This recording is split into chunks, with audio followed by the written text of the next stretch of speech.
Simba couldn't wait to be king. Kevin Keegan couldn't wait to beat Manchester United. That is a very, very niche reference. You'll have to forgive me. And it certainly seems like WWE cannot wait to make Bray Wyatt the Universal Champion. Materials have arrived over the last few days that do seem to suggest at the Hell in a Cell pay-per-view, Bray Wyatt, the Fiend, will challenge Seth Rollins, if indeed he is still the champ, for that title. It got a lot of people talking, which of course means there's two sides to this story. But yeah, WWE can't wait to make him the champion. Why? Let me in. Here's why. Let me in and all that stuff. I know it's not the same. It's not as intimidating as what Bray Wyatt does. But look, I'm still a grown man here in my gloves with my weird mask. Still think if you woke up in the middle of the night and you saw this, you'd be upset.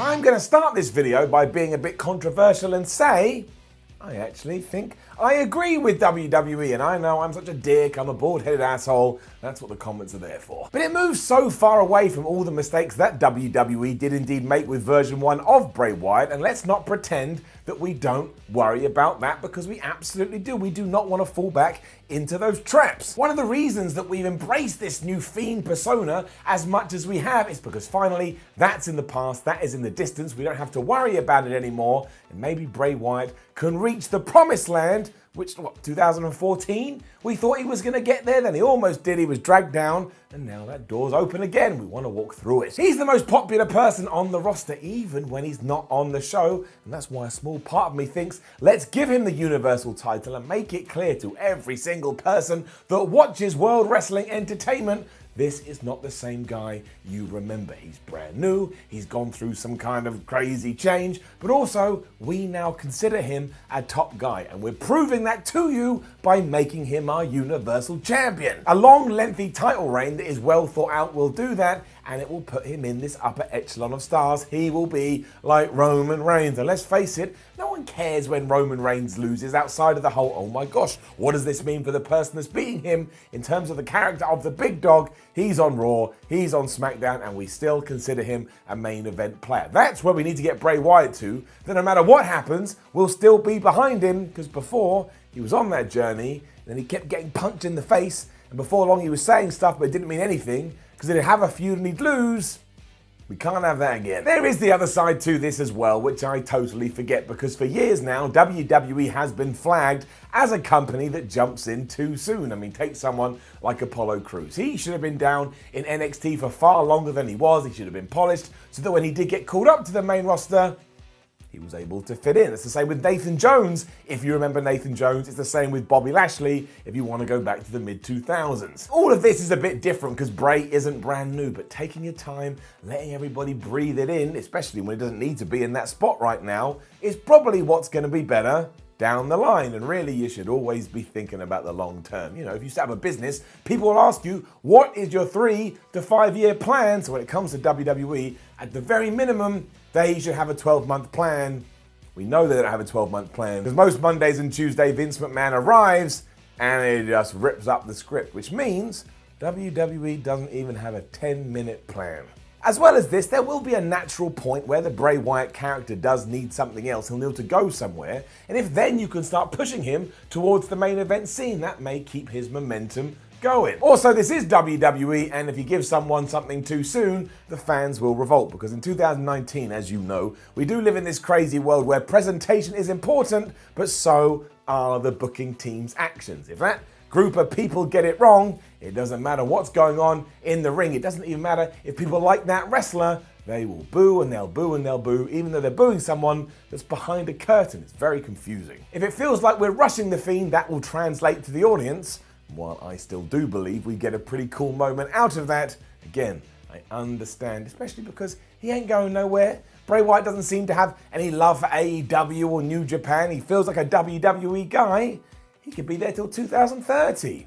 We can take our time. We also need to remember that on paper right now, the match would be Seth Rollins versus Bray Wyatt, and we all know how Vince McMahon loves to protect his talent. Because if I do get that match at the Hell in a Cell pay-per-view and it's in a cell, and we have something like The Fiend gets DQ'd, or The Fiend gets counted out, or The Fiend beats up on Seth Rollins so much, Seth Rollins wins the match anyway, I will have to take my head and smash it into a brick wall, because that is just going to make Bray Wyatt look like an absolute goof. And when you're actually terrifying people, which is what Bray Wyatt has done for the last few months, you can't be told to do anything that makes you look like a goof. Keep Bray special no matter what. So if Rollins has got to eat a pin, make him eat a pin. If Rollins has to eat a submission, make him eat a submission. If Bray Wyatt is our focus and we're highlighting him, some people are just going to have to fall by the wayside. Not everything has to be 50-50 booking. And besides, if Seth does look weak, great, because Seth looking weak will make Bray Wyatt look strong. That is the basic wrestling equation. It's like if I serve you some ice cream, and you love ice cream, it's your favorite thing in the world,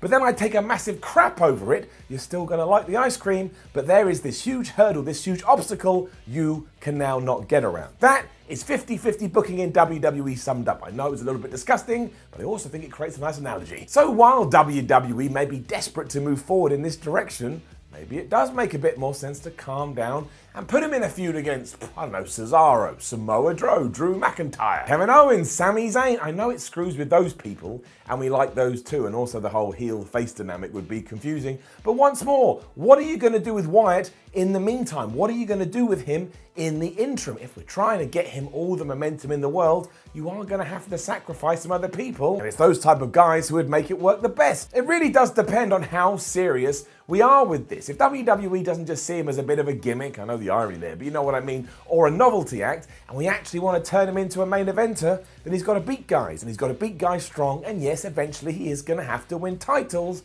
It's all about feeling the moment and knowing when to strike. Really though, I don't care what we do as long as Wyatt keeps progressing how he has been progressing. Don't drag him down into the stench with everybody else. He is the first character, the first gimmick, the first persona, the first personality we've had in years that may actually be able to transcend pro wrestling and get new people or old people to come back and watch, because he is so crazy. Like, already I get people texting me and messaging me going, Miller, what's this Bray Wyatt thing all about? Like, I watched it and it's quite adult, it's quite mature, it seems quite scary. That's what you want. He offers you something different. He brings you variety. He brings you diversity. And both Raw and SmackDown are lacking that massively. So you cannot treat him like anybody else, because when you treat him like anybody else, he just becomes anybody else. That's just simple maths. Like when Kurt Angle came back, right? Kurt Angle came back to the WWE and none of us could believe it, because we've been waiting for that moment for years, and within a few weeks, if not a few days, he just felt like another WWE superstar. We've got to stop doing it. How else are we going to evolve? So there is certainly a way to have Bray Wyatt, the Fiend, win the Universal title in October 2019,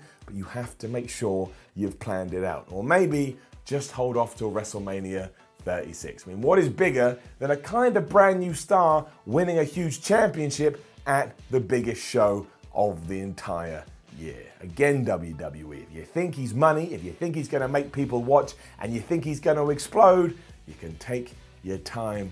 Bray Wyatt gets it, and hopefully we the fans do as well.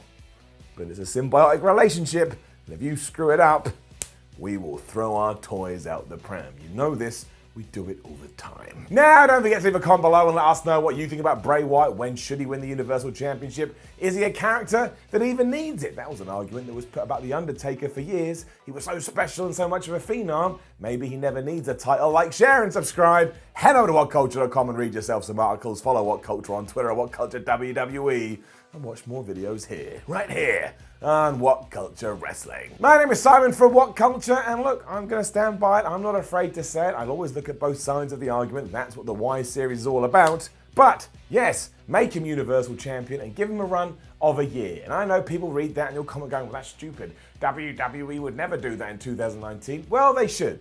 They should. If Bray Wyatt wins in October, he should lose it. Not even October, he should lose it at WrestleMania 37. It's like when we bring Asuka up to the main roster, people go, well, she can't just come in and beat everybody even though she's got an undefeated streak. Yes, she can. If you do that, it's called the Goldberg effect. My dad, Goldberg, it makes people look like a badass, and surprise, surprise, the fans, the crowd, the audience, they like a badass. That's how Goldberg got over. He got in the ring, he kicked somebody's ass, he left. So, Bray Wyatt, get in the ring, does something spooky and terrifying, wins the title, and nobody can get it off him because he is a star. It's not hard, damn it. I'll see you soon. Hi guys, I'm Adam Wilborn from What Culture, and if you're a fan of what you've just seen, then make sure you subscribe to What Culture Wrestling on either iTunes, Spotify, or wherever you get your podcasts for daily wrestling podcasts, where we not only review Monday Night Raw and SmackDown Live, we also discuss the events before and after of pay-per-views. We have roundtable discussions discussing burning wrestling issues, interviews, and a roundup of the week, complete with a bloody good quiz, of course, on Wrestle Culture. Thanks for watching. I've been Adam from What Culture, and I'll see you soon.